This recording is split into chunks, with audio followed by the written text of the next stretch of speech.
This is 5 on your side at 6. Focused on you.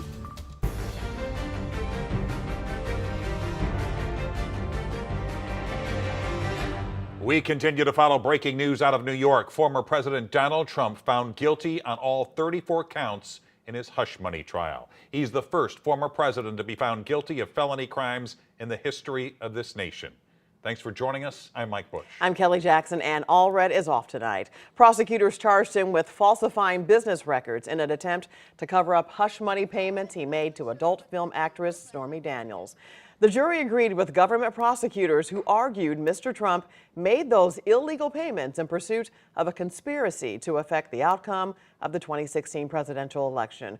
Jurors reached the unanimous verdict after 9.5 hours of deliberation. So let's bring in political editor Mark Maxwell. And Mark, delegates for the RNC were chosen in Missouri and Illinois already, right? That's right, and the timing will weigh heavy on their minds. Keep in mind, Mr. Trump is scheduled for sentencing Thursday, July 11. That's just 4 days before Republican delegates head to the National Convention to officially nominate a candidate for president. So do they continue, and for the first time ever, nominate a convicted felon to run for president?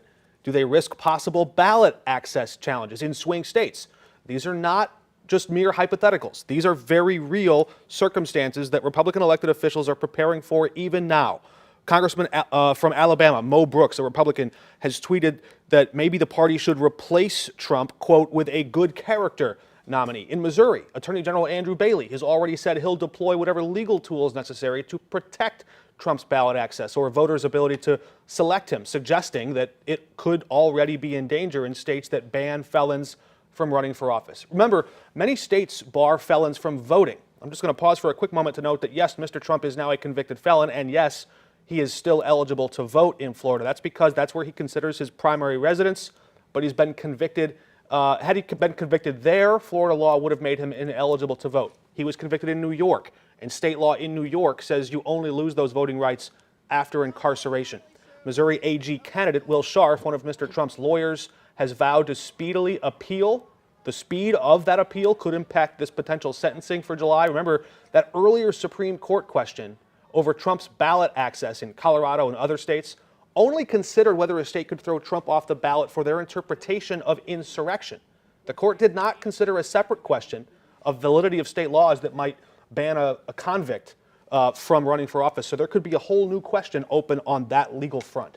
Because the laws are so different in different states. Right, and the court said that a federal election should be run by feds and not the states, but they didn't consider that conviction. But just so everybody understands, Donald Trump, no matter what happens in this case, can still become the president of the United States. There's nothing that stops the voters from if the party nominates him, even if he's in say that he is sentenced to jail and he's in jail during the convention, they could still nominate him. Voters could still select him.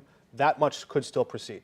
What are high-ranking Republicans saying right now? Are they supporting him, or are they kind of backing off? I mean, that was the one example I used. Senator Josh Hawley basically said this was a sham, and he tried to link this to Joe Biden. You're seeing a lot of that rhetoric. There's no evidence for a claim like that.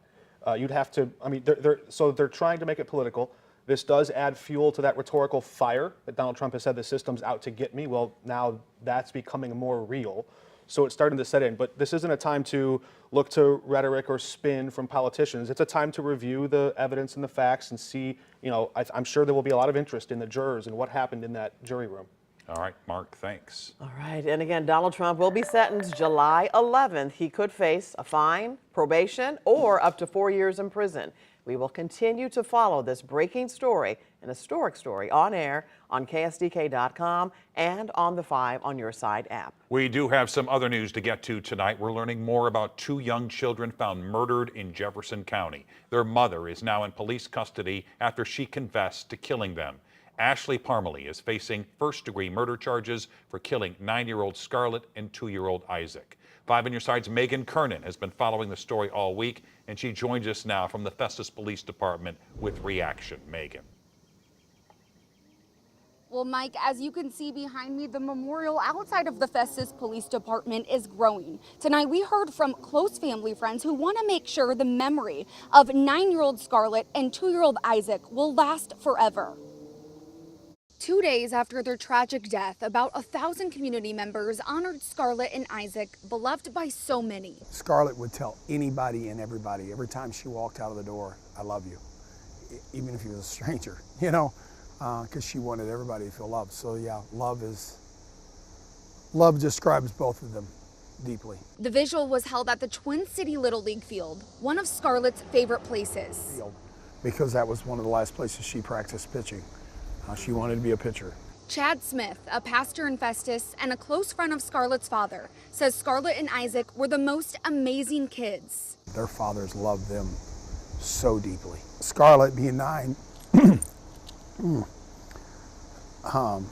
had one of the greatest personalities that you could ever see in a little girl. She's a little redheaded with freckles and she always smiling and always wanted to go fishing and play ball and pitch. And she was just a happy kid.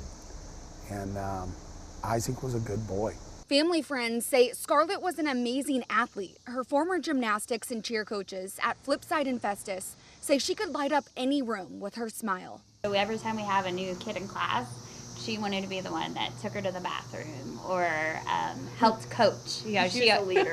She was definitely a leader.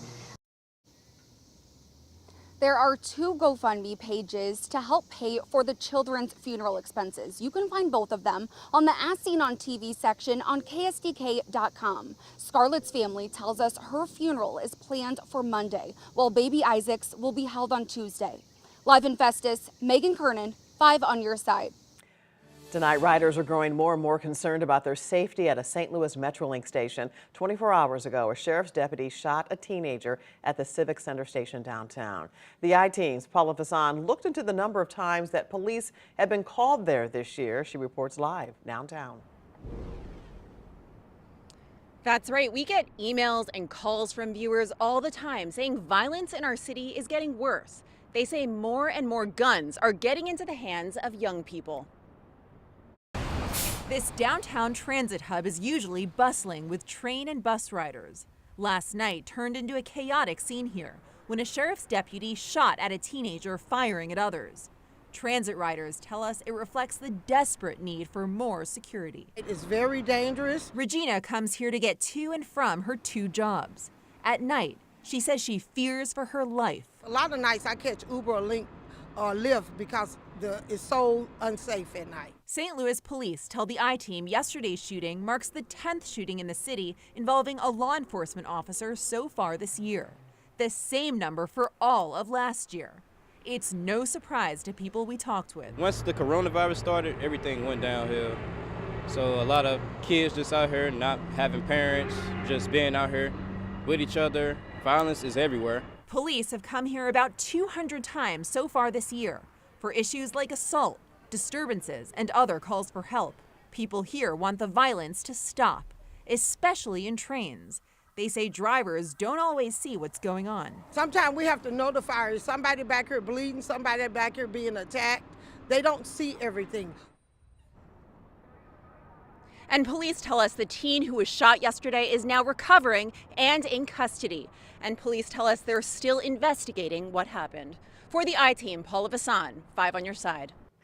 Tonight, we hear from the man who took over as St. Louis Circuit Attorney a year ago. Gabe Gore was appointed to the role after Kim Gardner stepped down weeks prior. Our Justina Cornell sat down with Gore about his first year in office. She joins us in studio with what he had to say. Justina. Well, my first question to Gabe Gore was, how bad was the state of the office a year ago? Before even stepping in, his assessment was that the office was failing to meet basic obligations in terms of prosecuting criminal cases. Gore soon realized his theory was confirmed. A year ago, a new St. Louis Circuit Attorney was sworn in. The success of any organization is going to be premised on leadership. This is after his predecessor, Kim Gardner, stepped down that very same month in 2023. Gore was tasked to tackle a heavy backlog. His focus was to hire leadership to do so.